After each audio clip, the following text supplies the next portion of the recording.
మనకు చదువులు చెప్పినటువంటి గురువుగారు కానీ, మనకు మన జీవితంలో మార్గదర్శకంగా నిలిచినటువంటి వ్యక్తులు కానీ, మనం ఏ పొజిషన్లో ఉన్నా సరే, దేశ ప్రధానిగా ఉన్నా, రాష్ట్రపతిగా ఉన్నా, గవర్నర్గా ఉన్నా, ఎమ్మెల్యేగా ఉన్నా, లేదా వేరే రంగంలో ఎంతటి ఉన్నతమైనటువంటి స్థాయిలో ఉన్నా కూడా వాళ్ళు కనిపించినప్పుడు వాళ్ళకి నమస్కారం చేయడం అనేటువంటిది సంస్కారం.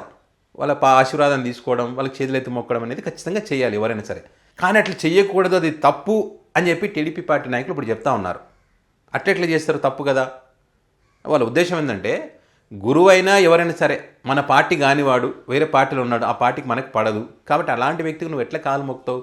తప్పు కదా ఇది అని చెప్పి టీడీపీ పార్టీ నాయకులు చెప్తా ఉన్నారు. ఇప్పుడు ఏదైతే విశాఖపట్నం నుంచి విజయవాడ వెళ్ళడానికి ఎయిర్పోర్ట్లో ఒక లాంచ్లో కూర్చున్నటువంటి ఒక మంత్రి గారు తన గురువు రాగానే లేచి కాలు మొక్కాడంట. ఇంతకు ఆ గురువు ఎవరంటే బొత్స సత్యనారాయణ గారు. ఆ శిష్యుడు, ఆ మంత్రి ఎవరంటే గజపతి నగరం ఎమ్మెల్యేగా గెలిచినటువంటి వ్యక్తి, మంత్రిగా కూడా అయ్యారు కదా ఇప్పుడైనా, కొండపల్లి శ్రీనివాస్. ఆయన కాలు మొక్కితే ఎట్లెట్లా కాలు మొక్కుతావు? ఇది తప్పు కదా. వీళ్ళ కార్యకర్తల మనోభావాలు దెబ్బతీసావు నువ్వు, ఇంత బహిరంగంగా ఎట్లా కాలు మొక్కినావు నువ్వు, పార్టీకి తీవ్రమైనటువంటి నష్టం జరుగుతుంది అని చెప్పి వాళ్ళు బాధపడ్డారంట. అప్పుడు ఆయన చెప్పాడంట, అయ్యా బాబు అది కాదు, పార్టీలకి దీనికి ఏం సంబంధం లేదు, ఆయన నా గురువు గారు, అలాంటి వ్యక్తి కాలు మొక్కడంలో తప్పే ఉంది. నేను ఈరోజు ఈ స్థాయిలో ఉన్నానంటే, ఈ రకంగా రాజకీయాలు చేస్తున్నానంటే ఆయన నాకు అనేక విషయాలు నేర్పించారు కాబట్టి ఆ విశ్వాసంతో ఆయన కాలు మొక్కుతున్నాను, మా బంధం వేరు అని చెప్పి ఆయన చెప్పినా కూడా లేదు ఇది కరెక్ట్ కాదని చెప్పి వాళ్ళు వాదించారంటే కార్యకర్తలు, పార్టీ నాయకులు అందరూ కూడా ఇలాంటివన్నీ సహించకూడదు చంద్రబాబు నాయుడు గారు, ఎందుకని ఇట్లా మౌనంగా ఉంటున్నారు, ఈ రకంగా సహిస్తూ ఇట్లే వదిలేసుకుంటూ పోతే 2029లో పార్టీ గెలవడం కష్టం,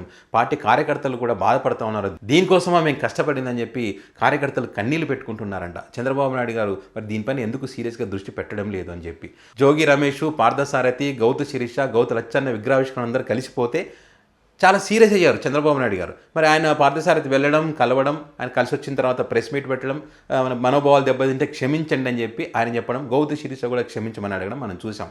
సో దీనికి సంబంధించి వీళ్ళు బీసీలు కాబట్టి క్షమించమని అడగమన్నారు, అదే వాళ్ళ సామాజిక వర్గానికి చెందినటువంటి వాళ్ళైతే మరి ఆ రకంగా చెప్పించగలరా? చెప్పించలేరు. అంటే బీసీల పట్ల ఏ రకంగా ఉన్నారన్న దానికి ఒక ఎగ్జాంపుల్ అని కూడా చాలామంది అభిప్రాయపడ్డారు.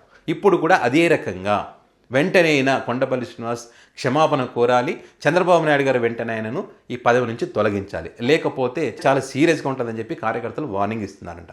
వాళ్ళ మీడియాలో కార్యకర్తలు దీని గురించి ఏమనుకుంటున్నారని దానికి సంబంధించి ఏం చెప్తారంటే, వాళ్ళ కార్యకర్తలు చెప్తా ఉన్నారంట, చంద్రబాబు గారు అసలు ఏంటి సార్ మీరు ఒక టికెట్ ఒక వ్యక్తికి ఇచ్చేటప్పుడు ఆయన బ్యాక్గ్రౌండ్ ఏంటి, ఆయన ఎక్కడి నుంచి వచ్చాడో తెలుసుకోకుండా ఎట్లా టికెట్ ఇచ్చేస్తారు మీరు, తప్పు కదా ఇది అని అన్నారంట. అసలు ఆయన బ్యాక్గ్రౌండ్ చూసే కదా ఆయనకు టికెట్ ఇచ్చింది, ఆయన గెలిస్తారని తెలిసే కదా ఆయనకు టికెట్ ఇచ్చింది. మరి ఆయన గెలిచారు కాబట్టి ఆ జిల్లాలో మరి బొత్స గారికి ఆ ప్రాంతంలో వాళ్ళకి చెక్ పెట్టాలని చెప్పి ఆయనకు మంత్రి పదవి ఇచ్చారు. మీ టీడీపీ పార్టీలో ఉన్న సీనియర్లు కూడా చెక్ పెట్టాలని చెప్పి యువకుడు కాబట్టి ఆయనకు మంత్రి పదవి ఇచ్చారు. ఇంట్లో తెలుసుకోకపోవడం ఏంది? తెలుసు, ఆయనకి ఇస్తే గెలుస్తారని తెలిసే టికెట్ ఇచ్చారు. మరి ఇప్పుడు ఈయనకి టికెట్ ఎట్లా ఇచ్చారని చెప్పి అంత బాధపడుతూ ఉన్నారే.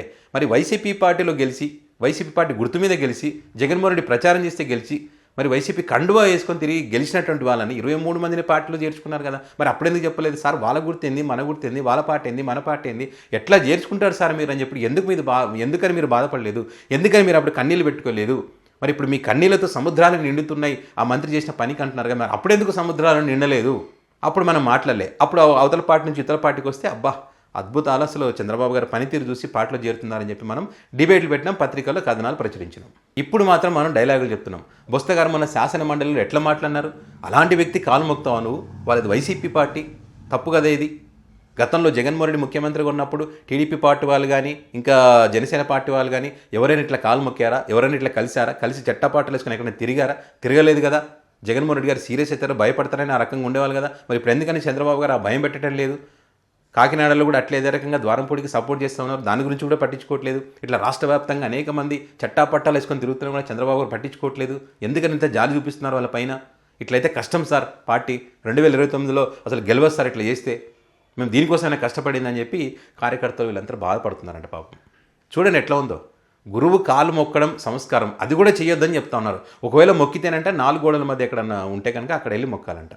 ఈయన సపరేట్ ఏమీ గెలవలేదు, అనుకోకుండా కలిశారు, కాలు మొక్కారు, దాన్ని కూడా వివాదం చేస్తూ ఉన్నారు. దాని ద్వారా కూడా రాజకీయంగా లబ్ధి పొందాలని ప్రయత్నం చేస్తూ ఉన్నారు. మరి చూద్దాం చంద్రబాబు నాయుడు గారు సీరియస్గా తీసుకొని మంత్రి పదవి నుంచి తీసేస్తాడా, లేకపోతే ఎవరి మనోభావాలు దెబ్బతినే వాళ్ళందరూ క్షమాపణ చెప్పని ఒక ప్రెస్ మీట్ పెట్టిస్తారనేది చూడాలి.